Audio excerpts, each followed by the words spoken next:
press conference official trailer film Kakak Bos. Terima kasih, ini adalah film yang sudah ditunggu-tunggu tentunya ya. Ini kita akan bersama-sama melihat untuk pertama kalinya trailer dari film Kakak Bos, di mana ini adalah film komedi drama terbaru persembahan dari Imaginary yang disutradarai oleh Arie Kriting. Kita kasih tepuk tangan terlebih dahulu dong ya. Oke, terima kasih. Nah, jadi ini aku mau langsung aja cerita sedikit seputar Kakak Bos. Dimana ini kalau udah lihat kayak poster-posternya, pada udah follow kan ya Instagramnya film Kakak Bos sudah ya. Jadi sedikit demi sedikit udah ngeliat gitu apa yang akan ditampilkan dari film ini. Dimana ini ada kisah seorang preman bisa dibilang seperti itu, yang juga adalah debt collector yang asalnya dari Indonesia Timur, tapi mau alih profesi jadi penyanyi. Ini demi membuat anak perempuannya bangga. Jadi kira-kira premisnya seperti itu. Dan dimana film Kakak Bos ini menjadi film kelima persembahan dari Imaginary. Terima kasih. Dan juga tentu dipersembahkan, ini diproduseri oleh Ernest Prakasa dan juga Dipa Andika. Nah, kalau teman-teman udah pada follow Instagramnya, berarti udah pada lihat posternya ya. Terus ada teaser dari trailer kayak gitu. Jadi ini emang ada banyak sekali gimmick-gimmicknya, dimana mungkin teman-teman juga udah makin penasaran seperti apa sih full trailernya. Nah, pada hari ini kita akan sama-sama menyaksikannya pertama kali, tapi kita juga akan ngobrol-ngobrol langsung dengan para cast and crew dari film Kakak Bos ini. Teman-teman media sudah siap? Oke, kalau gitu saya minta semangatnya. Kita akan sama-sama menyambut satu persatu para cast dan juga kru dari film Kakak Bos ini untuk kita menyaksikan official trailernya, dilanjutkan dengan ngobrol-ngobrol setelahnya. Oke, baiklah, aku akan bergeser dulu sebentar. Yang mau videoin kamera yang pasti harus on. Sudah ready ya? Kita panggilkan kalau gitu, ini dia untuk para filmmaker dan cast dari film Kakak Bos. Mari kita sambut produser Kakak Bos Ernest Prakasa dan Dipa Andika. Kita berikan tepuk tangan yang meriah juga untuk sutradara sekaligus penulis Kakak Bos Arie Kriting. Tepuk tangannya mana? Oh, lagi pada pegang kamera ya. Silakan menduduki tempat-tempat yang sudah tersedia. Silakan. Kemudian juga kita panggilkan para pemeran dari Kakak Bos, Godfred Orindeon. Kita sambut dengan tepuk tangan yang meriah. Kemudian Glory Hillary. Kita sambut dengan tepuk tangan juga untuk Putri Nere, Mamat Al-Katiri, Abdur Arsyad, Aurel Mayori, Jun Funky Papua, dan juga Elsa Japasal. Teman-teman media, mari kita berikan tepuk tangan yang meriah. Ini dia filmmaker dan juga cast dari film Kakak Bos. Oke, nah ini kita berikan kesempatan untuk foto terlebih dahulu. Silakan teman-teman media diabadikan momen ini. Silakan foto langsung. Oke, langsung kayaknya langsung yang tengah aja dulu ya. Udah banyak yang tengah ya. Silakan yang tengah teman-teman media. Tentunya ini film kelima. Dan rasanya setiap kali Imaginary mengeluarkan karya selalu memberikan karya yang unik dan juga otentik. Sebelumnya budayanya Batak gitu, kemudian ini Indonesia Timur. Apakah ini memang menjadi komitmen dari Imaginary untuk memproduksi karya-karya yang Indonesia banget gitu bisa dibilang? Saya itu abis lama-lama ya. Semua etnis dibahas, kita nggak bikin film lagi kalau kayak gitu. Tapi nggak, sebenarnya bukan tujuannya, bukan kayak etnis apa lagi sekarang. Sebenarnya proses kreatifnya nggak kayak gitu. Kebetulan aja sekarang teman-teman dari Indonesia Timur setelah kemarin dari Batak gitu ya, di Ngeri Kesedap dan juga agak lain. Sebenarnya film ini lahir dari, mungkin nanti Ari bisa cerita lebih banyak, tapi obrolan saya sama Ari tentang konsep film ini udah terjadi dari 2017 ya, ketika kita syuting Susah Sinyal. Ari itu udah pernah cerita kalau kenapa sih kalau film Indonesia Timur tuh lebih banyak yang menceritakan tentang sedih-sedihnya gitu, penderitaan ya, memang hal-hal yang realita ya, di kesenjangan yang terjadi antara kita yang di Jakarta dan teman-teman yang di Indonesia Timur jauh di sana gitu. Tapi diceritakan lebih banyak yang dukanya gitu. Jadi Ari pengen bisa ada film Indonesia Timur yang main anak-anak Timur asli, tidak apropriasi, artinya orang Timur diperankan oleh orang Timur betulan, sungguhan dan happy gitu, nggak pengen sedih-sedih. Ya udah, akhirnya 7 tahun kemudian terwujudlah film ini Jadi buat kami ini ada sebuah, biasanya kita kalau ada kreator datengin kita untuk menawarkan sesuatu, menawarkan project. Kalau aku pribadi pastinya aku tanya adalah why-nya gitu, bukan cuman what-nya, ini cerita tentang apa, tapi why. Kenapa kita perlu bikin film ini? Kenapa film ini harus dibuat tuh harus ada alasannya gitu. Dan buat aku Ari Kriting punya alasan yang sangat kuat untuk bikin film ini, jadi kita bikin filmnya. Luar biasa, tapi waktunya cukup panjang juga ya, 7 tahun ya. Nggak tahu, mungkin Ari udah punya keresahan itu jauh sebelum ngobrol sama gue, jangan-jangan ya, mungkin nanti Ari bisa cerita. Iya. Ya, tahan dulu Bang Ari, saya mau ke Pak Dipa dulu. Kamu diapain sama Bang Ari bikin ini? Yakin gitu akhirnya ya udah deh diproduksi. Approach-nya gimana tuh dia? Habis orang timur banyak loh itu. Masih proposalnya. Gimana Pak Dipa akhirnya membuat Imaginary? Oke, gas kakak bos. Ya, sesuai yang diceritain Ernest, memang sebenarnya cerita ini tuh udah sebelum pandemi udah ada nih. Bahkan sebelum Imaginary berdiri, cerita mengenai ini tuh udah ada. Gitu. Jadi Ari itu udah cerita mulu, tinggal nunggu sampai draft skripnya tuh kapan. Lalu ketika Ngeri Sedap lahir, fun fact-nya sebenarnya film kedua setelah Ngeri Sedap harusnya film Kakak Bos. Cuman Ari nggak pede. Kata Ari sih Ngeri Sedap terlalu membuat beban mental. Sampai skripnya diulang lagi dari awal. Jadi skrip yang udah pernah jadi dibuat ulang lagi sampai sekarang jadi. Dan buat saya ketika keresahan itu lahir dari kejujuran diri sendiri, harusnya itu akan jadi karya yang luar biasa. Amin, gitu. Makanya ketika Ari cerita, ya udah, masa kita pasti akan kita support gitu. Jadi bukan berarti sesuai kata Eros, bukan berarti habis Batak ini timur, besok ke Jawa, apalagi besok ke Kalimantan, kebetulan aja begitu. Ya. Oke. Bang Ari, gimana mungkin boleh di-share waktu itu keresahannya awal mula dari ide untuk cerita Kakak Bos ini sampai akhirnya kita bisa saksikan di tanggal 29 Agustus nanti ya. Gimana? Silakan Bang Ari. Ya, jadi Kakak Bos ini betul kata Ko Ernest tadi ya, keresahannya itu udah lama ya. Jadi pada tahun 1992. Terlalu jauh. Terlalu jauh. Masih Pak Harto tuh, masih Pak Harto ya. Warna tua tapi jangan sekolah itu juga. Enggak ya. Sebenarnya sih perasaan untuk membuat film Kakak Bos itu justru lahir ketika saya terlibat dengan beberapa film yang bertemakan Indonesia Timur juga. Karena kan waktu itu kan saya terlibat beberapa film dan akhirnya saya terlibat juga dengan beberapa produksi yang berkaitan dengan Indonesia Timur. Kemudian ngobrol sama sutradara, ngobrol sama sesama teman pemain, dan sepertinya ada, menurut saya ada pandangan perspektif yang sifatnya itu satu arah gitu terhadap apa yang terjadi di Indonesia Timur menurut saya. Sehingga menurut saya ya di Timur. Disautin kan? Sehingga menurut saya definisi tentang orang Timur itu bagaimana sih? Itu selalu datang satu arah dari orang-orang yang menurut saya mungkin melihat Indonesia Timur itu dari luar saja gitu. Karena kan saya terlibat dengan direktur yang mungkin bukan orang Timur, pemain yang mungkin bukan orang Timur. Sehingga saya melihat, wah kok definisi mereka terhadap kita itu menurut saya, maaf itu di permukaan gitu. Sehingga saya merasa kayak selama bertahun-tahun ada perasaan kayaknya orang Timur itu harus digali lebih dalam lagi gitu deh. Karena saya melihat bahwa perasaan orang Timur yang seringkali ditampilkan di layar itu selalu berkaitan dengan kesedihan, kesulitan, kekurangan, perjuangan hidup yang berat sekali gitu kan. Padahal ya itu memang realita juga. Nggak salah sih. Dan saya melihat bahwa layar film Indonesia itu ketika beririsan dengan tema-tema Indonesia Timur itu selalu berusaha mencari bahan bersyukur gitu, kayak oh kita cuma dijadikan bahan bersyukur. Sehingga keresahan itu membuat saya kayaknya kami nggak segitunya deh gitu, nggak hanya itu gitu. Itu iya, tapi nggak hanya itu. Ada banyak perasaan-perasaan lain yang bisa dieksplor gitu melalui sinema gitu ya. Saya merasa bahwa orang Timur itu nggak hanya miskin, nggak hanya susah, nggak bisa sekolah, nggak hanya toleransi, nggak hanya susah air, nggak hanya perempuan yang nggak diperhatikan, nggak hanya itu gitu. Tapi tema-tema film Indonesia hampir selalu masuk lewat sudut pandang itu gitu. Bagaimana dengan keluarga Indonesia Timur?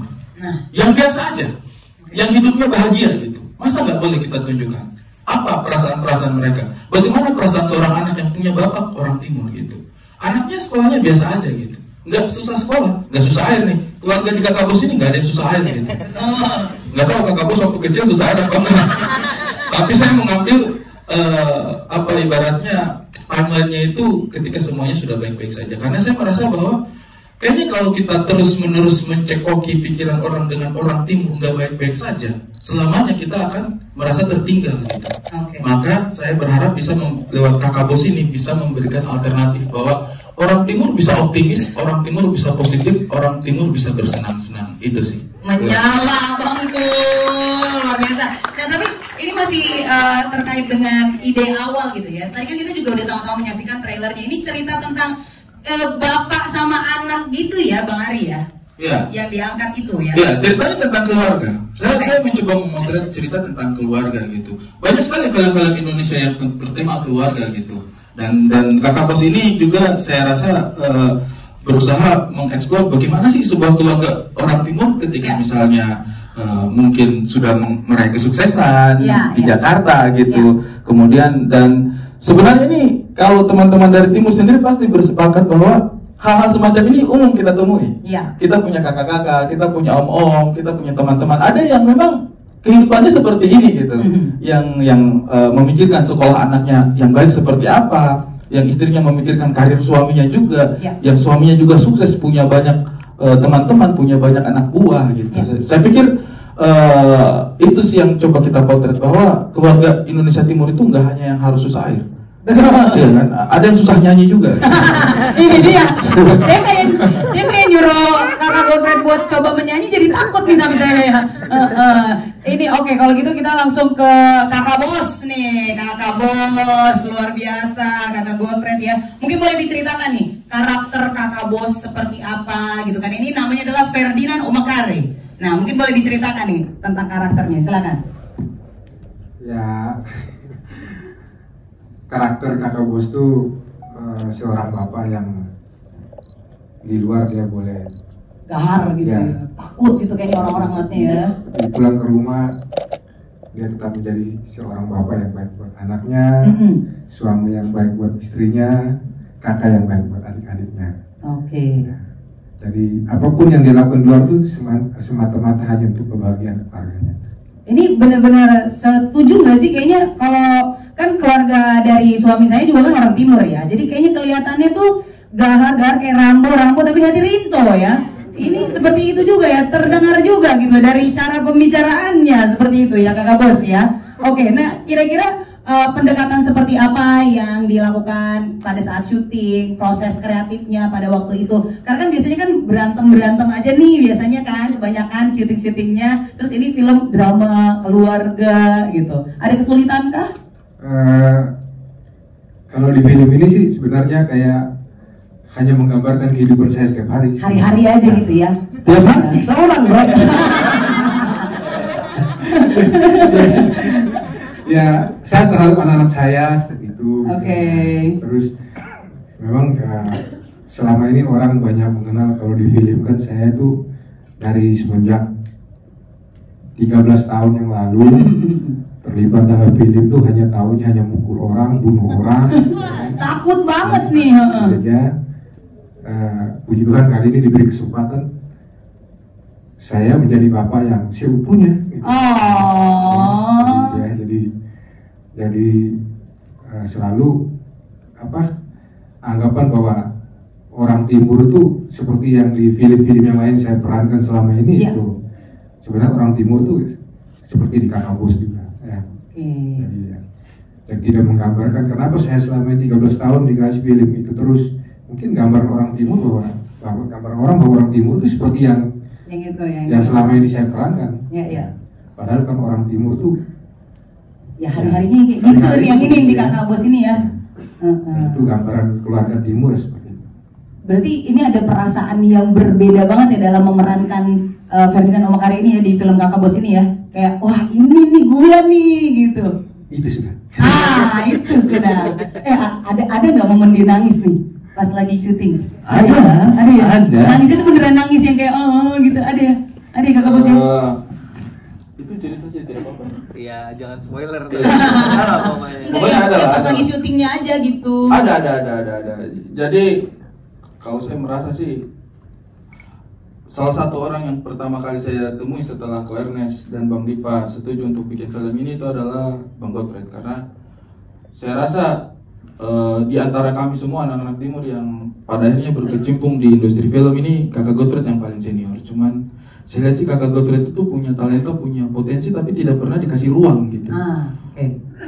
Ya betul, setuju sama Kakak Godfred. Setiap kali main film cuma disuruh maki, tendang orang, maki, pukul orang. Ketika pertama kali ketemu Kakak Godfred, kita cerita-cerita. Udah beda nih, bakal panjang nih. Tapi ini benar. Untuk Nggak buru-buru kan? Udah ini. Untuk teman-teman media harus bikin lingkaran atau bagaimana? Api wapsa bentar lagi nih. Mamat, keluarkan jaringan-jaringan. Tidak usah, tidak ada. Woi, biadab, diam dulu. Saya jadi sutradara nih. Iya, silakan Pak Sutradara. Siap. Kita duduk stand sutradara tidak boleh. Ya sudah, saya komedian lagi lah. Tidak, ini saya harus sampaikan. Gimana, Bang? Pertama kali saya ketemu dengan Kakak Bos. Kakak Bos itu Bang Godfred itu sebenarnya kita ngobrolnya udah panjang lebar gitu. Terus Bang Godfred sampai pada satu kalimat, tapi Ari, banyak sutradara itu yang ketemu dengan saya, terus mereka selalu bilang Godfred itu tidak bisa ditaklukkan, ya Bang. Abang bilang waktu itu, Godfred itu susah ditaklukkan gitu. Terus saya bilang sama Kak Godfred, Abang, saya jadi sutradaranya Abang bukan mau menaklukkan Abang, bukan untuk menantang Abang untuk bisa bermain di acting-acting yang berbeda gitu. Saya mau kerja dengan Abang sebagai aktor bukan untuk taklukan, saya cuma mau manusiakan Abang saja. Luar biasa. Saya cuma bicara sama Bang Godfred, pendekatan acting kita ini adalah sebagai manusia aja. Nah, di situ Bang Godfred baru merasa kayak, oh itu mungkin yang akan kita lakukan, itu yang kita sepakati. Betul. Jadi emosi yang seperti apa? Emosinya ya sedih, senang ketemu anak, sayang sama istri, ketemu teman-teman. Itu yang kita akan berusaha eksplor gitu di film ini. Jadi itu yang saya rasa selama ini Kakak Godfred itu, mohon maafin ya, perasaan-perasaan kemanusiaannya itu jarang diulik gitu. Jarang diulik. Jadi itu memang menjadi tantangannya kami berdua gitu. Dan saya bilang saya tidak bertujuan untuk menaklukkan Kakak Godfred, saya hanya bertujuan untuk memanusiakan Kakak Godfred. Luar biasa. Kata gua sih berpelukan ya. Kalian lo kebayang nggak jadi gua gitu sebagai produser ya, baca skrip nih drama keluarga ya. Wah bagus Tri, siapa pemeran utamanya? Bang Godfred yang kostum tiba-tiba itu iya, main drama iya. Bisa nggak? Belum pernah soalnya gue lihat kan? Iya.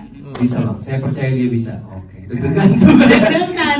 Acting drama, apakah bisa mengeluarkan sisi-sisi lembut yang kita nggak pernah lihat, tapi ternyata memang luar biasa sih. Iya.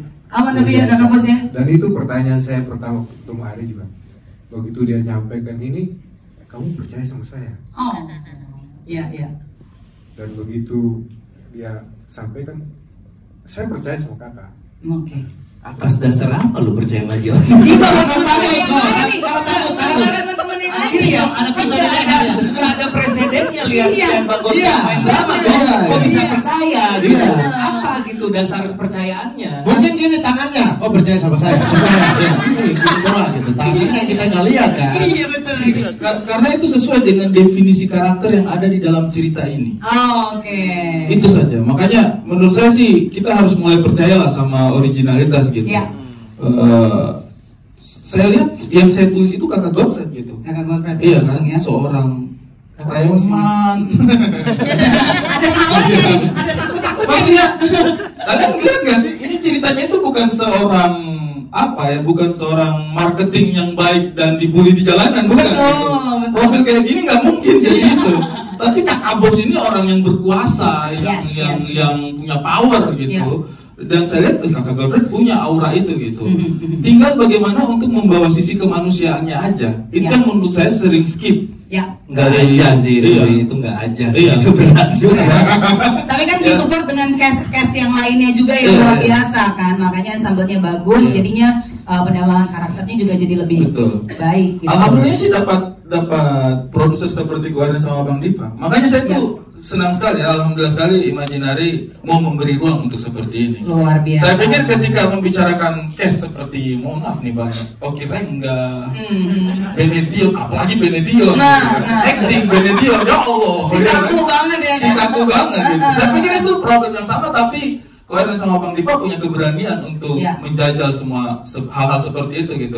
Ketika dia percaya pada Aco, percaya sama saya juga. Dan mudah-mudahan ini menjadi trademarknya Imaginary ya. Habis budaya Batak, budaya Timur, mungkin kedepannya budaya korupsi juga gitu.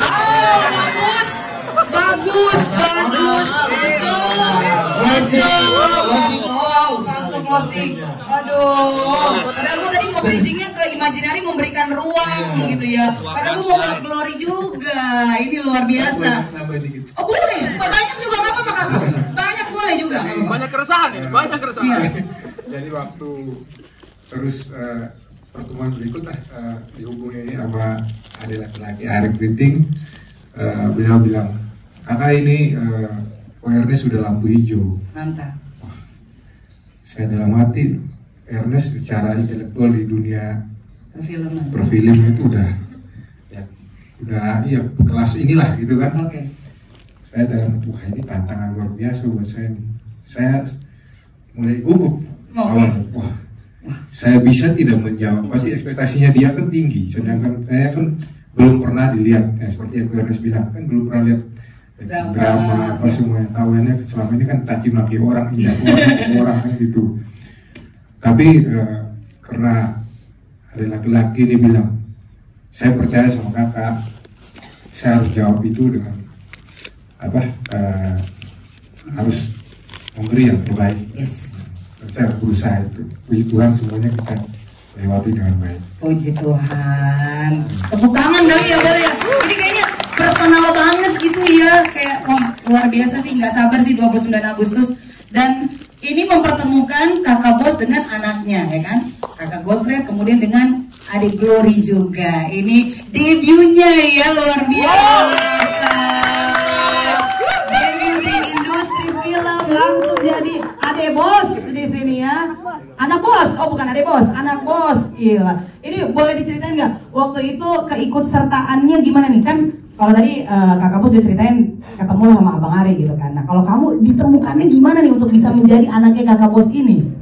Oke, itu awalnya sih ada Kak Jojo ngonteknya ke Mama.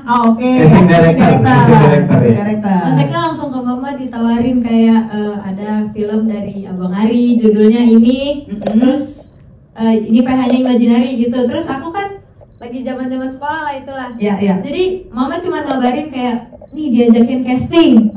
Terus aku benar-benar gak punya sama sekali pengalaman main film, bahkan teater atau yang sesimpel teater di sekolah juga nggak pernah. Jadi kayak aku ya udah, ini kan kesempatan gede juga. Betul. Kan aku juga tahu Imaginary itu apa dan emang film-filmnya harus aku tonton. Jadi kayak wah ini bukan orang main-main nih. Oke, kita coba aja. Cuman emang kayak yang penting nyoba. Kalau nggak dapet ya pengalaman kan. Ternyata pas casting pertama pulang dihubungin lagi untuk casting kedua, itu tuh udah kayak apa aku beneran bisa ini ya. Terus casting kedua ketemu Abang Ari, ngobrol-ngobrol, terus ya casting lagi ternyata lolos deh. Wih, luar biasa. Puji Tuhan ya. Deg-degan nggak punya bapaknya begini gitu? Lumayan sih, awalnya tuh zaman reading tuh kayak waduh, papaku serem juga. Bahkan orang timur aja kakak serang loh. Orang timur lagi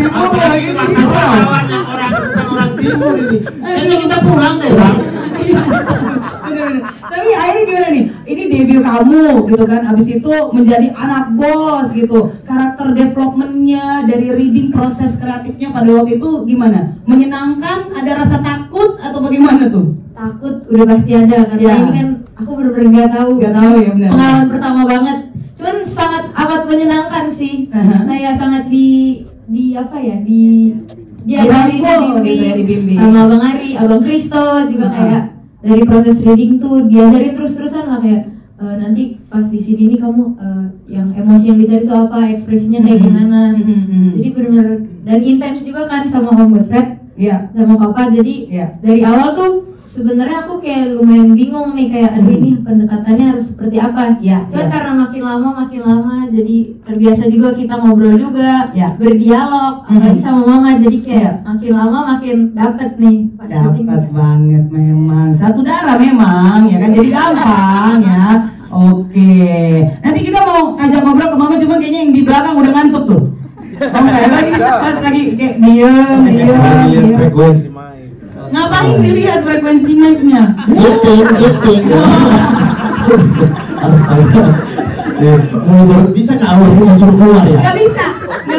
Dia kan anak buah kakak bos. Barengan kan tadi kalian ya. Oke, Saya sudah bilang sama mama, jangan dulu mabok, ini ada presko ini. Tidak ada yang mabuk, Bang, sadar ini. Sadar. Gak di film, gak di dunia nyata, di fitnah aja terus ya. Oke. Nanti kita balik lagi ke Glory sama ke mama mungkin, tapi kasihan nih kakak ini. Rambut beda sekali di trailer tadi. Iya, karena Bapak calon wali kota bau-bau menyeru. Maksudnya karena diperintahkan lah ini. Disposisi, Mamat harus gimbal gitu. Terus kan saya tidak pernah gimbal. Tidak pernah sama sekali gimbal, mencoba gimbal tidak pernah sama sekali, gimbal kamera juga tidak pernah pegang. Seringnya gembel ya. Gimbal kamera ya. Nah itu jadinya oke lah, coba. Tapi saya berapa kali negosiasi tuh sama Bang Ari. Negosiasi apa? Ya maksudnya harus begini. Harus gimbal nih. Gitu. Iya karaktermu harus namanya reggae, harus semuanya, outfitnya, rambutnya semua harus reggae. Oke lah kita coba. Oke, tanggal sekian gimbal ya. Jadi gimbal itu 1 bulan sebelum mulai syuting. Karena harus lembut.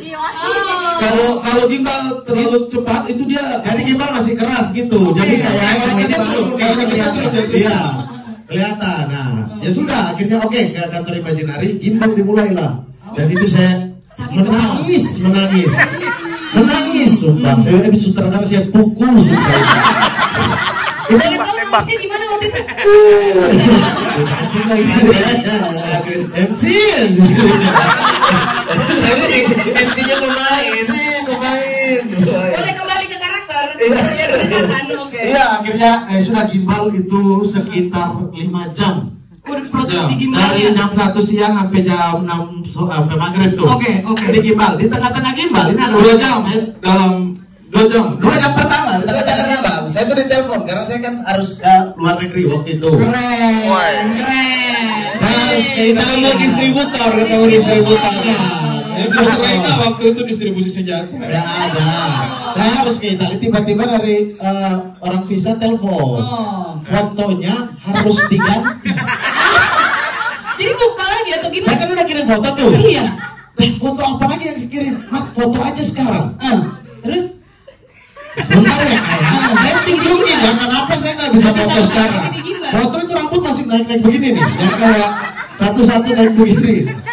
Akhirnya disuruh, gak apa-apa Mat, nanti kita coba edit. Oke, yakin ya, oke. Bang, stop gimbal dulu ya. Saya foto kirim ke sana. Tiba-tiba paspor jadi itu tidak ada edit-editnya. Foto itu tidak ada edit-editnya. Dia bilang edit, saya percaya, ternyata saya dibohongi. Ada di layar bisa ditampilin fotonya. Jangan. Kayak begitu tuh. Jadi itu untuk proses menuju itu. Jadi saya udah 1 bulan sebelumnya udah gimbal. Udah mendalami karakter karena susah sekali kan, harus reggae seolah-olah mabuk. Susah sekali.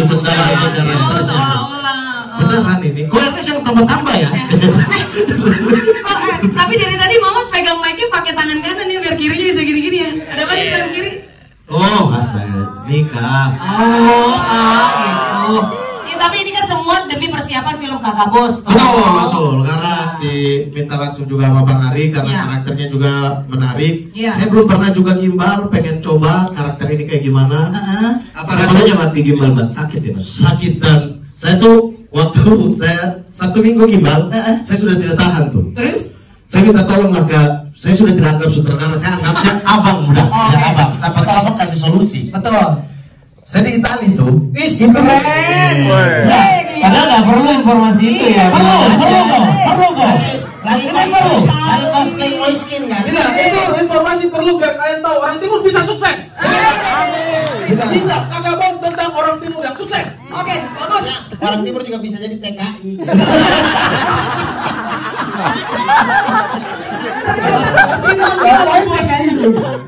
Saya di sana itu sambil jalan, saya tidak sadar itu di sini tuh udah penuh lem-lemnya gimbal.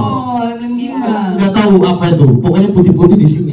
Sambil ngelem kan? Enggak, itu lem-lem rambutnya kan rambutnya di lem-lem gitu. Dia kayak serbuk-serbuk. Dia kayak apa? Kok kayak apa? Ketombe.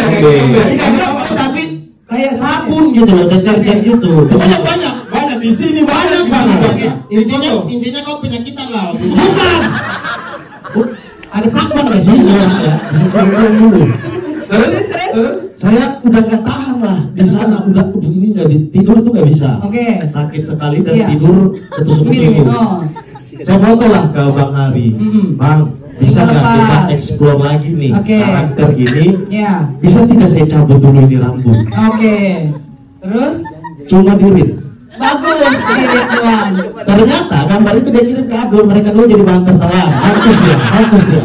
Memang sutradara biadab memang. Cuma jadi bahan tertawaan mereka. Tidak ada respon entah. Adik, sabar dulu ya. Tidak ada. Cuma Rita. Sampai dengan, bagaimana rambut? Kan sudah saya bilang kemarin. Sakit. Iya, tidak ada respon. Dia tidak peduli. Tapi ini karakternya Mamat yang seperti ini juga seperti itu nggak di film Kakak Bos? Dia digituin nggak? Dibully-bully kah atau apa gitu? Itu memang membahagiakan nanti. Dia pas kirim itu dia sengsara sekali ya. Gak apa-apa. Hal yang pertama terpikir di saya itu Abdul harus tahu. Brengsek ya. Memang segitiga ini ya. Saya kirim ke Abdul, lihat dia susah ya. Habis itu sama WhatsApp dia, tapi saya lupa. Saya sudah kasihkan ngobrol sama Abdul. Makanya gitu, gak apa-apa mah. Tapi kan yang penting sengsaranya di Itali. Iya. Tapi lama-lama nyaman sih pas sudah lewat 1 minggu, 2 minggu itu udah. Lama-lama Yoman, apa? Nyaman. Nyaman dari kritik nyaman ini. Dia sih total banget. Tapi boleh ditanya sama Abdul, salah satu karakter yang cukup menyala di sini. Kakak Bos kan? Iya. Saya sudah bangga ya. Hari kritik. Saya sudah bangga ya ini. Dia tuh saking totalitasnya habis dari Italia kan dia ke Belanda bisa ganja di sana. Buta huruf ini wartawan loh semua. Tolong ya, harus tidak jangan pakai ganja di Belanda. Sudah habis. Aduh, oke. Tapi itu kan maksudnya karakternya karena namanya siapa? Reggae. Itu jadi reggae di situ ya. Nah sekarang kita ke Abdul. Jadi benar semuanya itu ya cerita tadi. Iya betul kakak. Betul semuanya itu. Oke. Kita balik kembali ke Kakak Bos ya. Mamat nanti lagi kita explore ya. Oke. Terima kasih Bang. Terima kasih. Ya boleh balik tidur lagi. MC ganti aja ya. Jangan. Oke kita ke Abdul sekarang ya. Ini kan karena barengan juga nih bersama dengan Kakak Bos. Nah kalau karakternya sendiri seperti apa? Kayaknya kalau dari karakternya Mamat kayaknya 11-12 dengan aslinya gitu kan. Kayaknya ya. Kalau karakternya Abdul di film Kakak Bos ini gimana? 11-12 juga dengan aslinya sih. Oh oke. Bagaimana tuh? Gimana tuh 11-12-nya? Nama karakternya Gafur. Gafur ini tangan kanannya Kakak Bos. Orang yang bisa menjembatani antara orang yang takut dengan Kakak Bos. Jadi ini Kakak Bos, orang-orang di sini yang takut dengan Kakak Bos. Nah Gafur di tengah-tengahnya tuh. Jadi bisa menjembatani itu, bijaksana. Wah. Terlalu baik Mas. Gitu. Itu 11-12 kali dengan saya. 11-12. Mamat ada tanggapan? Tidak usah. Begitu. Jadi biasanya tuh memang tidak di setiap tapi hampir kebanyakan orang timur yang sukses. Biasanya itu dia punya tangan kanan yang mengikuti dia dari awal dari zaman susah. Dan itu Gafur itu saya di situ. Lalu kemudian ada juga yang orang timur yang sukses ini itu ada adik-adiknya yang tidak bisa apa-apa, yang kemampuannya tidak ada, tidak apa, tapi ya sudahlah daripada kau hidup di jalan atau apa, sudah ikut saya saja. Nah itulah reggae. Tapi ya. Jadi begitu. Jadi reggae itu ikut di sini karena Kakak Bos takut dia hidup di jalan, jual-jual narkoba. Baik Kakak Bos, ya kan soalnya. Iya. Ya, gitu. Jadi itu perbedaan karakter antara Gafur dan reggae yang mendampingi Kakak Bos dari awal sampai kemudian sukses begitu. Betul sekali, Amin. Nah ini kalau mau ke Kakak Putri ini sebagai mama ya kan ya, sebagai istri ya kan dari Kakak Bos nih, Mama Bos ya kan. Berarti Mama Bos ini selalu menyaksikan kemeriahan dari mereka-mereka itu ya di film Kakak Bos ini gitu ya. Betul banget, meriah banget memang kumpul sama mereka ya. Ada sapu suami yang luar biasa, tapi ada sapu adik ipar ini juga yang luar biasa, dan Gafur juga. Jadi selalu ramai, selalu hangat, tapi selalu saling baku sayang juga, baku maki juga, ya kan? Itulah sebenarnya yang kita mau tunjukin juga di film ini, bahwa ya orang timur itu kalau baku sayang sekali. Tapi baku marah memang baku marah, baku maki gitu. Habis itu ya lupa baku sayang lagi, kita pegangan tangan bareng-bareng lagi, jalan sama-sama lagi. Oke. Nah kalau karakter Mama di sini gitu ya, apakah ini menjadi apa ya, glue-nya gitu, lemnya bagi mereka ini, atau bagaimana, boleh diceritakan karakternya? Jadi karakter saya Mama Marta di sini, ya tadi yang Kakak Bos bilang, di luar dia boleh jadi jagoan lah ya, tapi kalau di rumah dia takut dengan seorang Marta. Orang timur tuh kalau di luar tuh dia boleh jenderal bintang 4, tapi di rumah ada jenderal bintang 5. Itu ya, jenderal bintang 5. Jadi memang Marta ini bisa dibilang apa, gak bisa bergaul gitu ya. Hidupnya dia ya cuman Kakak Bos, cuman Angel, dan juga orang-orang yang di sekitar rumahnya gitu. Jadi dia memang introvert banget ya. Jadi nggak pernah bergaul gitu. Makanya sekalinya disuruh keluar tuh kayak, aduh gak nyaman banget gitu. Gitu ya. Oke, tapi menyenangkan ya, maksudnya yang digambarkan di film Kakak Bos ini memang realitanya seperti itu kurang lebih ya? Iya, realitanya seperti itu, jadi harus banget ditonton. Baik. Nah, terima kasih Kakak Putri Nere. Aku mau ke Kakak Cun. Kakak Cun juga ngantuk nih. Tidur. Kakak Cun diem-diem ngepang di belakang ya? Enggak, enggak. Eca, jangan gombalin saya dong. Iya. Eca gombalin saya. Cun, jangan gombalin. Tampar. Pengen banget deh. Kakak Cun mau ngegombalin Abur katanya. Mau wakilin Eca? Enggak. Tuh kan tuh dia udah hapus-hapus gini tuh. Enggak ya. Oke, Kakak Cun mungkin boleh diceritakan kalau Ngana di film ini perannya seperti apa nih karakternya? Seperti dia lupa kalau dia diajak nih ternyata di film ini. Jadi ini sebagai Cun, jadi yang sebagai dancer. Sebagai dancer. Ya. Jadi yang dancer yang di film ini sebagai penari-penari sama teman-teman yang ada adegan-adegan dance. Oke, pokoknya berarti kan gengannya dari Kakak Bos ini. Tapi sebagai koreografer juga untuk adegan-adegan tari-tarian yang ada di sini kan, Cun ya? Iya benar. Karena kan kalau keluarga timur itu kan identiknya juga dengan menari, menyanyi, gitu-gitu ya. Makanya ini dihadirkan juga. Boleh mungkin ada satu koreo dulu Kakak Cun di sini. Tadi minta punchline sama Mama, sekarang minta koreo. Banyak mintanya. Biar ada konten gitu. Tapi iya, Cun juga salah satu yang saya temui pertama, karena kita pengen di film ini tuh lengkap gitu. Jadi ada pertunjukan acting, kemudian ada fighting juga, kemudian ada tari-tarian juga, ada nyanyi juga, lengkap. Kita tuh pengennya tuh sajiannya itu cukup merepresentasikan Indonesia Timur, tapi kan orang Timur biasanya itu ya dekat-dekatnya kan nyanyi, nari, happy gitu. Nah itu yang kita coba. Makanya saya minta tolong Cun banget di beberapa part. Kalau misalnya lihat di trailer tadi kan ada di dalam diskotik kemudian mereka dance itu, saya minta tolong sama Cun. Oke, terima kasih banyak. Kalau begitu, saya kalau mau ajak ngobrol lebih lanjut, kayaknya dia lebih pengennya nari ya. Jadi mungkin next dulu aja kali. Nanti abis ini kita kasih lagu ya Kakak Cun ya. Boleh ya. Oke. Ini juga ada Eca sama ada Yori. Aku ke Eca dulu mungkin boleh ya. Ke Eca. Kalau Eca mungkin bisa dijelaskan apakah ini menjadi bestinya dari Angel atau bagaimana nih karakternya di Kakak Bos? Iya. Iya sih. Aku jadi temannya Angel. Jadi temannya Angel di sekolah. Dia ceritanya bestie gitu bertiga kan kok. Kenapa nanya?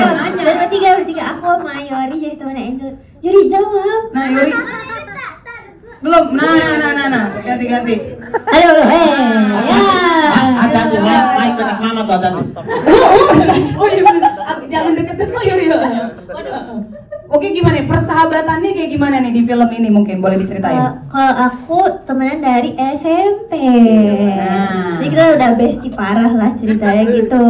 Terus itu Yori teman SMA-nya. Betul. Yori baru. Iya. Bergabung. Nah, kita dekat banget gitu lah pokoknya. Meskipun kita nggak timur ya, aku Cina. Yori juga Cina. Aku juga Cina. Asia Timur. Iya, Asia Timur. Sama Ko Ernest, Guangzhou Timur juga. Oke. Terus jadi kalian temenan bertiga. Nama karakternya siapa? Aku Gladys. Tuh, aku jadi Jenny. Gladys sama Jenny. Oke. Kalian punya teman Glory? Iya benar. Angel takut nggak? Karena kan wah bapaknya nih. Oh enggak, jadi di sini Angel juga galak tahu. Angel galak, tapi kita tidak peduli, bukan Tapi kita nggak peduli. Tapi aslinya juga galak tahu. Nah lu. Dia sangat heboh kalau tempat syuting. Iya.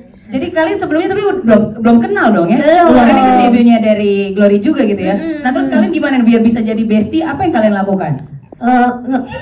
Kenapa tuh? Kenapa? Keroyok kru lighting ya, mereka bertiga keroyok kru lighting. Tapi katanya biar bonding diajakin giting sama Kak Mamat. Eca, mulut ya Eca ya. Bagus Eca. Saya senang Eca mau jujur di sini ya. Bagus. Iya, bagus ya. Nggak ada juga, nggak ada yang gini-gini. Kita masih kecil loh Kak Mamat. Ini film apa sih dong ini? Film apa? Lu ngajakin Eca, Yori yang ngevideoin. Waduh, ini orang ini. Ada buktinya kan? Ada. Cak. Diancam. Oke, terus gimana menurut kalian kalau dari film Kakak Bos ini di karakter ini kalian punya nggak pertemanan yang seperti ini di dunia nyata? Eca dulu deh. Kamu dulu aja. Ya udah lama dulu. Apa filmnya tuh masih kamu dulu deh. Sebenarnya kalau in real life kan di sini Jenny itu anak yang sangat wibu. Oke. Sangat wibu sekali. Wibunya tuh benar kayak mentok. Iya, jangan spoiler. Mentok kanan gitu kan. Nah, itu sebenarnya sama seperti Yori memang begitu saja gitu. Wibu sekali. Jadi waktu syuting tuh benar-benar nggak kayak lagi syuting. Bahkan waktu lagi reading itu lebih sulit dibanding syutingnya. Oh gitu, kenapa? Karena masih development kan, masih nyari maunya gimana. Wibunya mau wibu-wibu kalem, wibu-wibu sangar, wibu-wibu yang begini gitu. Apa wibu-wibu begini tuh? Yang Jutsu ya. yang begitu-begitu. Tahu ya. Oke, bantuin juga. Iya benar. Nah, tapi ternyata wibu-wibu yang alay memang begitu. Jadi sesuai ya. Iya, benar. Nah, seimbang sama Eca yang anak sangat K-pop sekali. Oh gitu, Gladys gitu. K-popan. Gladys suka banget K-pop, tapi aku aslinya biasa aja sih. Oh baik. Cuman Gladys agak mirip sih sama Eca, soalnya kayak agak asbun gitu loh, agak lemot juga. Tapi aku aslinya pintar ya, itu film. Oke. Yang bilang kayak asli lu tadi. Iya, tadi salah, relat. Diralat ya. Aku pintar banget sih aslinya. Angel, tapi kamu ikhlas sih punya teman-teman kayak begini ya? Iya ya. Oh, dia lebih parah aslinya. Dia lebih parah. Kita tidak bisa diem kalau ada dia. Oh gitu. Oh ya, itu menyenangkan sekali. Ini syutingnya kapan sih kalian? Syutingnya bulan Desember syutingnya.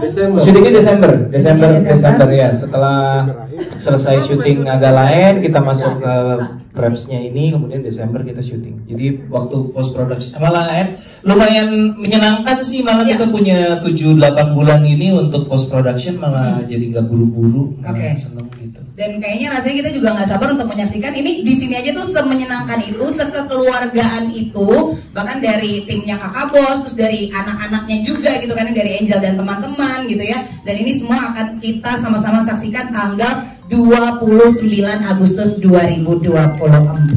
Oke. Nah, mungkin dari aku segitu dulu. Nanti ada satu pertanyaan terakhir, tapi mungkin boleh teman-teman media dulu buat mau memberikan pertanyaan kami buka, langsung aja yang mau bertanya seputar film ini silakan, mungkin boleh berdiri atau duduk juga nggak apa-apa sih Mas. Namanya siapa, dari media mana, pertanyaannya apa, monggo. Cek, oke. Ya, selamat siang semuanya, selamat sore maaf. Ya. Saya Isan dari Sinpo TV gitu. Mungkin ingin bertanya juga kepada Ko Ernest dan juga Mas Hari Kriting ya gitu. Seperti kita ketahui di awal ya, Imaginary ini kan memproduksi banyak sekali film-film luar biasa ya gitu. Bahkan sampai masuk top 10 film terlaris di Indonesia gitu. Nah kira-kira dari Mas Ari sendiri ada beban moral tersendiri gak gitu? Atau enggak ekspektasi Mas Ari sendiri gitu melebihi film-film terdahulu dari Imaginary gitu? Mengingat beberapa minggu saat ini juga kan ada fenomena di mana ada 2 film baru yang menembus box office tuh, Sekawan Limo dan juga film Ipar Adalah Maut begitu. Nah mungkin sebagai terobosan Mas Ari sendiri gitu, melihat track record Imaginary yang sangat luar biasa, kira-kira seperti apa gitu ekspektasi dan juga harapannya? Mungkin itu aja, terima kasih. Terima kasih. Silakan langsung boleh dijawab mungkin, Bang Ari. Kalau perkara jumlah penonton ya, sebenarnya itu urusan produser ya. Itu terlalu pusing. Tapi sebenarnya memang ada obrolan saya sama Ko Ernest ya. Raihan agak lain menurut saya itu adalah sesuatu yang spektakuler ya. Anomali lah. Maksudnya kita juga sadar lah bahwa tidak setiap karya mungkin akan punya rezeki seperti itu gitu. Masing-masing karya pasti ada penontonnya masing-masing gitu. Cuman memang kalau untuk saya secara pribadi raihan jumlah penonton tertentu memang saya butuh, jujur saja. Saya sudah ngobrol dulu sama Ko Ernest. Saya butuh karena saya berharap sih kalau misalnya Kakak Bos ini bisa jalan, mungkin saya berharap bisa membuat Kakak Bos berikutnya lagi. Ditanya sama Ko Ernest tuh, kenapa mau buat bikin Kakak Bos selanjutnya gitu, kenapa nggak bikin judul baru aja. Nah saya merasa bahwa kalau misalnya kita orang timur ya, orang timur itu menurut saya tidak punya banyak kesempatan untuk bisa bermain dan menunjukkan karakter yang apa adanya. Kalau teman-teman simak dari tadi semua rata-rata mereka itu selalu komentarnya adalah tidak jauh dengan perasaannya dia selama ini ya. Karena selama ini saya melihat bahwa seringkali ketika berperan sebagai orang timur, definisinya itu bukan dari dalamnya orang timur, tapi dari definisi sutradara atau penulis yang ingin orang timur seperti itu ya. Nah, saya merasa bahwa Kakak Bos, saya berharap di masa yang akan datang bisa menjadi etalase ya, bagi seniman-seniman Indonesia Timur yang di acting, yang di nyanyi, yang di dance, yang di nari, yang di komedi, yang di mabuk ya. Jadi kenapa? Tarik jarinya kenapa?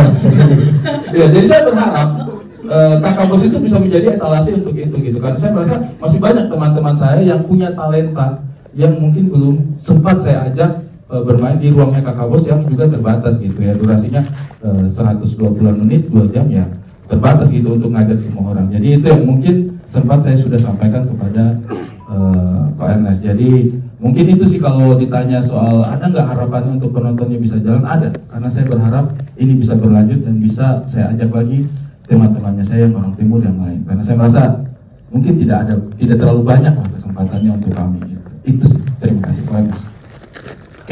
Kita simpel banget, Imaginary simpel banget. Kalau gue suka ceritanya, yuk kerjain gitu dong. Jadi kita nggak punya target. Film ini targetnya sekian penonton, nggak ada sih. Lebih kepada kalau tipe film seperti ini masuk akal nggak kita budget produksikan segini gitu. Maksudnya misalnya contoh ambil film ekstrim gitu ya. Misalnya film action yang selama ini di Indonesia sulit untuk menjual seperti halnya film drama atau film horor. Maka kan kalau misal kita mau bikin film action berbudget besar, tentu kita berhitung secara hitungan masuk atau enggak gitu. Itu contoh kasus ekstrim. Tapi kalau masih dalam range aman, artinya kita tahu oh film seperti ini mau bikin drama, bikin komedi atau bisa bikin horor atau apa. Oh iya, penonton Indonesia mudah nerimanya. Ya kita bikin aja kalau kita suka gitu. Kita bikin film hitam putih, kita bikin film dari podcast, kita bikin apapun yang menurut gue sama Dipa bagus, idenya, skripnya bagus, yuk kita kerjain gitu. Jadi kalau film ditanya berapa targetnya, nggak ada sih berapapun, kita happy sama hasilnya, kita bangga sama karyanya. ya kita senang, kita ikhlas, kita kerjainnya gitu aja sih. Jadi berapapun hasilnya kita bangga udah pernah punya film. Yang penting pokoknya kita bangga nggak sama karyanya. Film Raisa kemarin dokumenter 11.000 penontonnya, tapi kita bangga sama karyanya. Ya udah, jadi kita nggak ada no hard feelings gitu. Ngerjainnya ikhlas, hasilnya membanggakan, ya udah selesai gitu. Terima kasih atas jawabannya. Jawab ya Mas ya. Oke, pertanyaan berikutnya. Oke, di belakangnya silakan. Yang itu yang kiri dulu. Yang sana dulu, yang sana dulu. Yang kiri dulu. Sana. Yang kiri dulu. Sana. Sebelum Kunto Aji. Sorry. Tadi dari luar saya sudah Viko datang. Selamat sore, saya Jack dari Media Indonesia.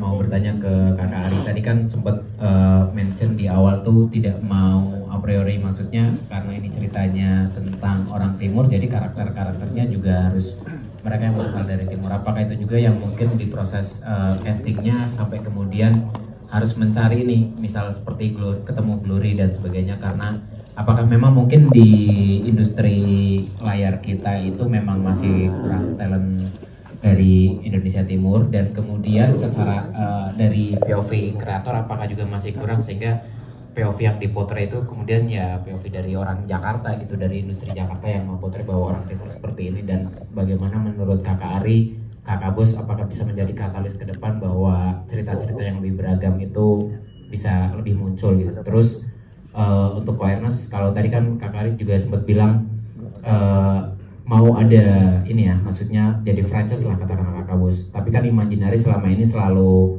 one off title-nya ya, maksudnya nggak pernah ada yang franchise seperti itu. Nah itu apakah kemudian nanti kalau misal franchise apakah akan dikasih ke PH lain atau tetap Imaginary yang baru? Terima kasih.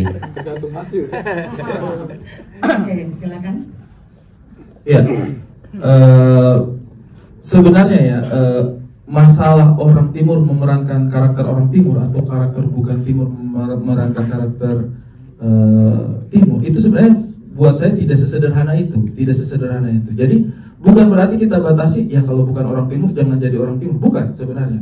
Lebih kepada di Indonesia ini sejauh ini saya melihat persiapan karakter itu tidak banyak ruangnya, hanya sedikit ruang untuk persiapan karakter gitu. Aktor ketika dibebankan kamu jadi orang Ambon ya, nah persiapannya dia untuk mempersiapkan dirinya menjadi orang Ambon ketika dia bukan orang Ambon itu nggak banyak gitu teman-teman. Dan saya rasa itu nggak cukup untuk dia menyatu masuk ke dalam karakter tersebut gitu, karena kompleks kan, karakter itu kompleks gitu.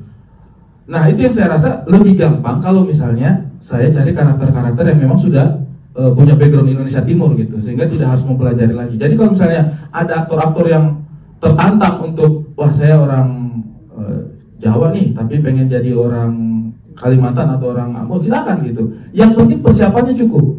Artinya tahu cara bertuturnya seperti apa, cara berkelakuannya seperti apa, mempelajari budayanya seperti apa. Nah hal-hal seperti itu yang saya rasa di film Indonesia itu ruang untuk mempersiapkan dirinya itu sedikit gitu. Saya tuh ketemu banyak teman-teman aktor yang mohon maaf ini ya, ketika nonton filmnya hasilnya mereka jadi orang timur atau orang Batak atau orang apapun, kemudian kita bilang kayaknya kamu kurang ini, iya persiapannya kurang, selalu itu. Jadi bukan dia nggak mampu, bukannya nggak boleh, persiapannya yang kurang, ya itu ya yang maksudnya. Jadi kita tidak mau membatasi seorang aktor harus bermain di sukunya tertentu, di agamanya tertentu, di pokoknya enggak gitu. Kalau mau ekspor silakan, yang penting persiapannya cukup. Nah untuk Kakak Bos sendiri, memang saya merasa bahwa mencari karakter Indonesia Timur itu juga tidak terlalu banyak gitu, tapi lebih kepada karena kesempatan yang diberikan juga nggak banyak, iya kan? Nah itu yang memang saya coba dorong lewat film Kakak Bos ini untuk menjadi talenta baru, seperti misalnya Glory di sini gitu ya. Dan saya selalu melihat bahwa ketika film Indonesia Timur menggunakan aktor orang Timur, itu ketika dia butuh karakter Timur saja, iya kan? Hampir selalu seperti itu. Padahal kalau kita lihat di film-film katakanlah film-film luar negeri gitu ya, karakter yang berkulit hitam itu bisa jadi apa saja gitu, bisa jadi apa saja, bahkan bisa jadi Tuhan mungkin ya di Bruce Almighty itu ada gitu, iya kan, bisa jadi karakter apa saja gitu orang-orang yang berkulit hitam. Tetapi saya melihat layar lebar kita belum sampai ke situ gitu. Setiap kali orang Timur dicari ya untuk jadi orang Timur terserah mau jadi goblok kayak seperti yang kami biasa perankan, atau mau jadi tukang pukul kayak seperti yang kakak Godfrey biasa perankan gitu. Nah, sempit sekali cara mendefinisikan orang-orang timur ini. Jadi saya sih berharap lewat film Kakak Bos kita bisa tuh menunjukkan bahwa kita bisa kok eksplor acting kita. Ada yang bisa jadi bapak, ada yang bisa jadi ibu, ada yang bisa jadi anak, ada yang bisa jadi adik, ada yang bisa jadi orang yang bijaksana, ada yang pokoknya kita coba ekspor ke arah sana gitu. Jadi kalau secara kreatif sih memang target yang kami kejar sih seperti itu ya dalam proyek ini. Kemudian juga saya sudah berusaha untuk menjauh dari biar nggak timur semua, tapi ternyata ketemunya timur-timur juga gitu ya. Ini orang timur semua yang ada yang hitam-hitam ini udah pasti ya. Ketemu Echa, wih orang Makassar juga ternyata kita timur juga. Dia sih sudah bilang, oh kita butuh karakter ibu-ibu yang Cina di situ yang di dalam. Emang ada juga dia timur lagi. Sampai siapa Cijeni? Iya, tinggal di Solo. Cileni udah Cina banget mukanya. Pas ngobrol, sorong. Yang jadi mamanya, mamanya Gladys. Gladys, yang ceritanya jadi mamanya Gladys nanti itu Cina banget. Orang Sorong juga gitu. Jadi untuk saya pribadi sih kayak ini proyek yang sangat menyenangkan sekali lah. Saya bisa. Tapi ada Sunda sih gitu. Tiba-tiba. Kita lihat udah, timur banget ya ternyata Sunda. Ya, itu agak saya kaget karena dia kan namanya Chun Sumacun. Jelek banget Chun Sumacun. Ya, jadi itu yang menjadi semangatnya kami gitu. Bagaimana kita bikin nih film-film timur, tapi rasa timurnya yang apa nih yang kita mau kejar gitu. Jadi kita tuh coba, mudah-mudahan teman-teman nanti saya sangat tidak sabar menampilkan film ini karena mudah-mudahan teman-teman bisa merasakan lah bahwa oh iya orang timur itu punya perasaan, bukan punya kulit hitam doang gitu. Yes. Karena saya melihat seperti itu gitu. Orang timur itu punya perasaan. Itu yang, jangan kamu ngomong boy. Ya, itu yang menurut saya kurang sering direpresentasikan di layar gitu. Ketika orang timur di layar sedih karena sutradara mau sedih. Ketika orang timur di layar bersemangat karena orang sutradara mau bersemangat. Nah, di sini ini orang timur silakan mereka mau ekspresikan rasanya seperti apa. Proses reading kita juga seperti itu. Kita baca naskahnya sama-sama terus saya tanya perasaanmu bagaimana di situ gitu. Silakan kalian eksplor karena yang saya butuh itu adalah perasaan yang otentik dari dia sebagai representasi karakter yang ada di situ. Karena memang mereka berdiri dengan karakternya sendiri gitu. Itu sih yang coba saya kejar lewat Kakak Bos ini ya. Pertanyaan berikutnya tadi tentang kalau misalnya franchise ya, pengen franchise tapi enggak. Menurut saya sih kayaknya kecil kemungkinan untuk saya lepas hal seperti ini ke tempat lain. Karena bukannya apa-apa nih kok ya. Menurut saya sih tidak banyak orang yang bisa mengerti hal seperti ini gitu. Awareness itu berani ngambil resiko untuk sesuatu yang mungkin ada di kepalanya saya ya. Kalau ada di kepalanya produser juga kan gampang kan. Kenapa nih? Laku nih bos, pemainnya si ini gampang kan karena knowledge-nya sama gitu. Tetapi ketika Benny bicara ngeri-ngeri sedap, itu kan kemungkinan knowledge-nya ada di kepalanya Benny.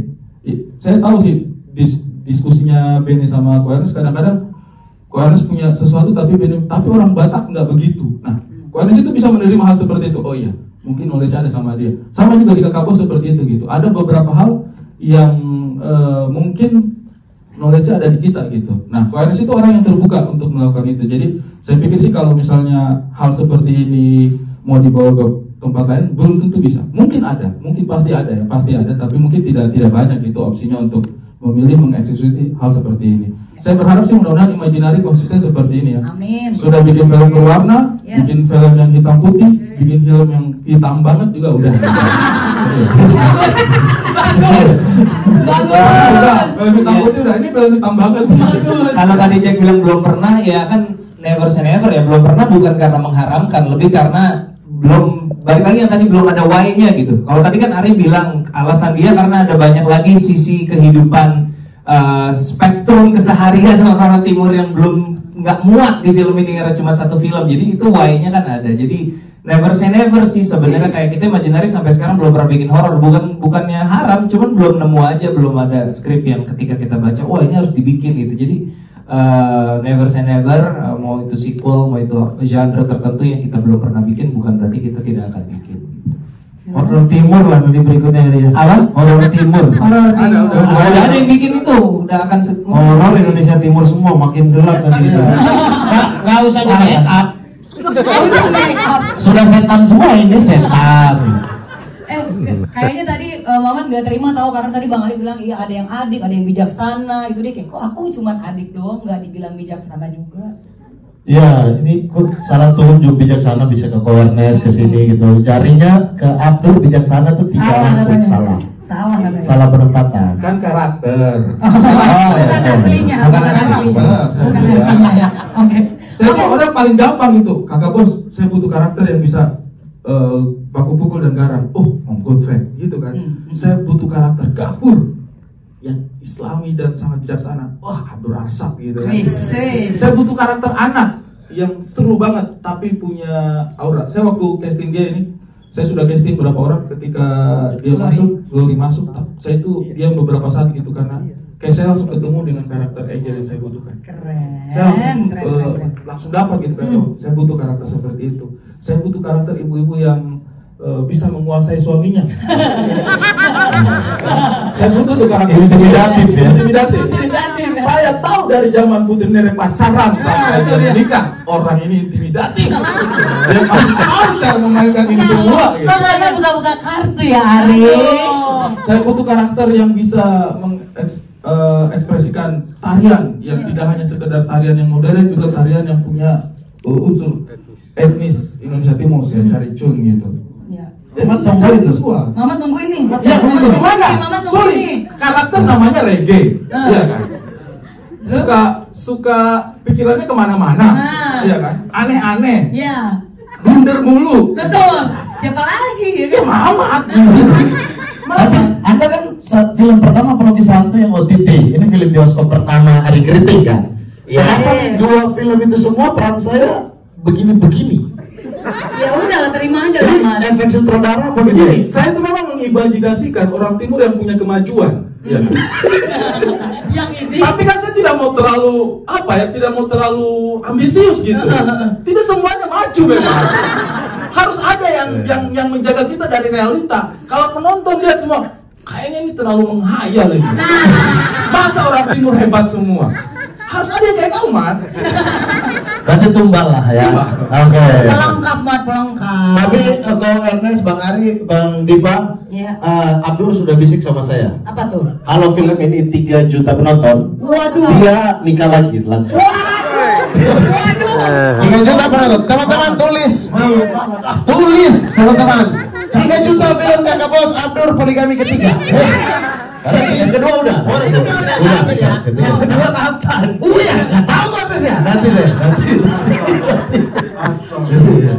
Sosok gapur banget loh, gapur banget. Silakan Bang Viko tadi mau nanya. Terakhir ya. Bang Viko deh. Bang Viko tuh kan gue jadinya. Oh di situ aja saya nyamperin. Tenang. Nah, iya boleh. Ya dari kanan aja Bang. Iya. Silakan 1 beat dulu Bang. 1 beat. Assalamualaikum. Assalamualaikum. Kata Uci dulu dong. Udah kepleset. Udah kepleset. Ayo kita sama 1, 2, 3. Iya pertanyaannya apa dari mana namanya siapa Mas? Boleh. Selamat sore teman-teman, nama saya Bagas dari Berita Nasional. Mau nanya terutama buat Bang Ari ya, Ko Ernest dan juga Bang Dipa. Ya kan sebelum bikin film ini kan pasti ada bikin ya mungkin skrip dan pre-developmentnya lah gitu. Nah pengen nanya aja nih, kan pasti teman-teman di sini riset segala macem. Nah ya mungkin ada dari Bang Ari juga yang memang orang timur gitu. Tapi pengen nanya aja bagaimana cara meyakinkan nih nanti para calon penonton yang terutama bukan orang timur tuh meyakinkan ini tuh sebenarnya orang timur tuh kayak gini loh gitu, dan nggak seperti yang teman-teman bukan orang timur kira gitu. Jadi believable-nya tuh dari sisi yang mana, dan mungkin dari penulisan atau dari penyutradaraan gitu. Itu aja sih. Terima kasih Mas Bagas. Terima kasih. Silakan, Bang Dipa gantian dulu. Ya kalau dari saya sih gini, saya kenal Ari udah lama. Dari tahun berapa nih? 2013 ya Ari bergabung di manajemen kita. 2013 tapi kita ketemu 2011 ya? Iya betul. Iya 2011 Desember. Jadi orang timur tuh kan sebenarnya tipikalnya banyak. Cuman memang itu dia. Balik lagi Indonesia Timur, orang Indonesia Timur selalu dianggap negatif.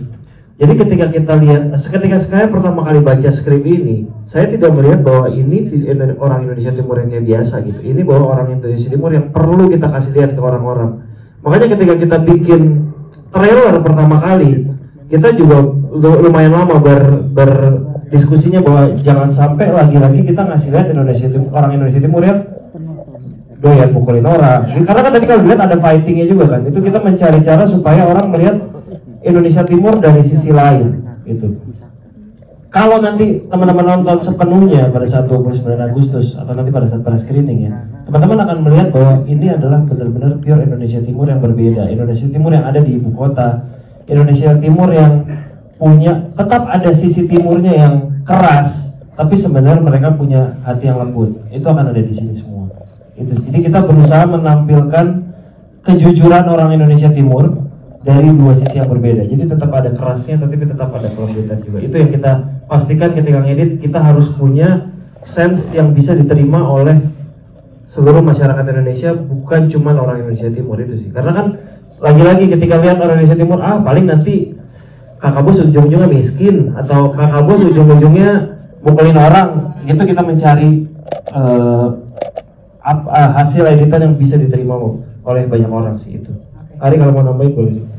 Ya kalau saya sih optimis ya, saya optimis bahwa film Kakak Bos ini akan membuat teman-teman dekat dengan profil orang Timur di kepalanya teman-teman. Jadi bukan lagi orang Timur yang mau disuguhi oleh layar, tetapi orang Timur yang dekat di kepalanya teman-teman. Sekarang saya tanya deh, di sini siapa yang punya teman orang Timur yang rumahnya jauh dari sekolah? Boleh tepuk tangan? Tidak ada. Ada di sini yang berteman dengan orang Timur yang susah air di rumahnya? Tidak ada ya. Tapi saya coba tanya, di sini pernah nggak tepuk tangan yang punya teman orang Timur yang kalau kalian ada masalah di jalan kalian bisa andalkan dia? Ya. Pernah nggak kalian punya orang Timur yang kalian merasa kayak apapun yang kalian lakukan dia pasti akan jaga solidaritasnya sama kalian? Ya. Nah itu yang Kakak Bos coba gambarkan untuk teman-teman. Jadi kalau kalian merasa bahwa orang Timur itu adalah yang susah air dan susah sekolah, nah ini saya bawakan kalian orang Timur yang kemungkinan besar kalian akan temui di jalanan. Ya, apalagi kalau kalian punya tunggakan motor. Ya, temui di jalanan. Bagus. Kalau dari gue sih nggak ada ketika baca skrip ya, apalagi dengan pengalaman mungkin dari cek toko sebelah, ngeri-ngeri sedap gitu. Ngelihat skrip ini tuh nggak ngelihat sisi timurnya sama sekali. Yang gue lihat adalah ini drama manusia aja gitu. Ini ada bapak demi anaknya dia mau melakukan sesuatu di luar zona nyamannya untuk membahagiakan anaknya, tapi ternyata tidak sesederhana yang dia bayangkan. Lalu malah dia sama anaknya malah jadi berkonflik. Jadi gue ngelihatnya dari sisi humanismenya aja, dari sisi kebetulan yang main Indonesia Timur. Kebetulan keluarganya keluarga Indonesia Timur, sama aja cek toko sebelah mau diganti keluarga Cina jadi keluarga apapun bisa juga gitu. Jadi memang pada dasarnya at the end, at the very heart, at the very core ya ini semua tentang human drama. Itu yang membuat kita nggak khawatir kalau pemerannya semua Indonesia Timur, ini film untuk hanya teman-teman kita yang Timur. Enggak sih, enggak. Ngeri Sedap juga sama ketika bikin Ngeri Sedap kan sebenarnya bukan kita bikin buat orang Batak juga. Iya, buat siapapun bisa menikmati selama kita bikin dalam bahasa Indonesia. Sebenarnya itu yang penting.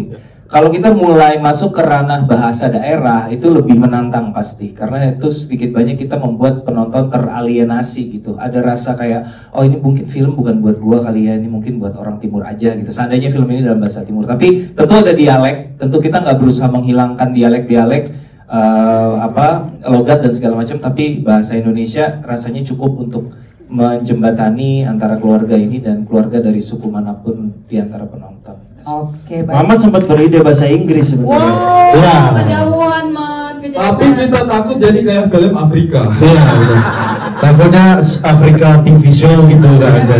Iya. Anyway, saya dalam kesempatan ini juga mau minta apresiasinya untuk Jun karena salah satu yang menggerakkan kami juga untuk bisa bikin film ini, Jun. Selama ini ini film ini mewakili banyak keresahan. Jadi ini mungkin yang belum tersampaikan, Jun ya. Orang Timur itu kan identiknya sama nyanyi, iya kan? Terus mungkin fight sama dance juga. Jadi di sini memang saya kerjasama dengan Jun juga untuk bisa bagaimana menaruh elemen tari-tarian itu yang bisa menjembatani antara tari-tarian yang modern dengan tari-tarian tradisional. Dan saya terima kasih sekali Cung juga mau berpartisipasi di dalam ini sehingga Kakak Bos menjadi lengkap gitu. Ini buat teman-teman tahu ya, setiap hari ketika mereka syuting, ketika break, apa yang mereka lakukan? Menari. Jadi kalau kalian buka feednya Ari, masih lah di scroll aja ke belakang ke bawah, itu masih ada. Mereka kerjanya ya nari bareng-bareng. Tugas kita hanya merekam. Oke, pokoknya buat film Kakak Bos, gas kita gas! 29 Agustus 2024. Terima kasih banyak, dan buat teman-teman sekalian selamat, good luck. Silakan berdiri mengambil posisi, kita foto sekali lagi lebih akrab, silakan.